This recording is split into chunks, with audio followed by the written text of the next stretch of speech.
బూచి చాలా హడావిడిగా ఫోన్ మాట్లాడుకుంటూ మెట్లు దిగి వెళ్తూ ఉంటాడు. అప్పుడే కిచెన్లో ఉన్న ధాత్రి బూచిని గమనించేసి అన్నయ్య ఏంటి హడావిడిగా ఫోన్ మాట్లాడుకుంటూ గార్డెన్లోకి ఎందుకు వెళ్తున్నాడు అని అనుకుంటూ ఉంటుంది.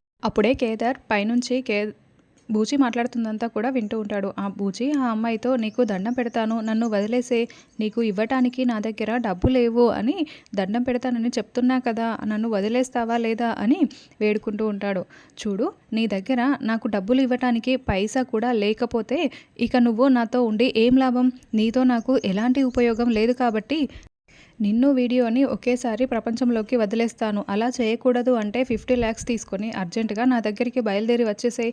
లేదంటే వీడియో నువ్వు 2 కూడా బట్టబయలు అయిపోతారు అని ఆ అమ్మాయి బెదిరిస్తూ ఉంటుంది.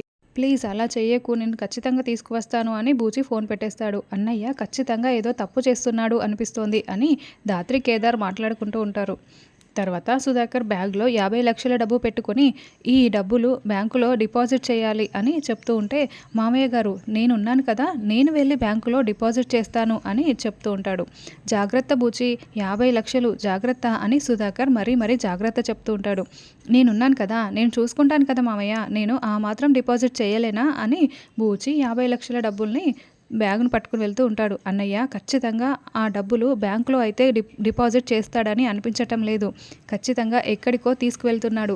ఇందాక ఫోన్ మాట్లాడాడు, అక్కడికే తీసుకువెళ్తున్నట్లు ఉన్నాడు అని ధాత్రి కేదార్తో అంటూ ఉంటుంది.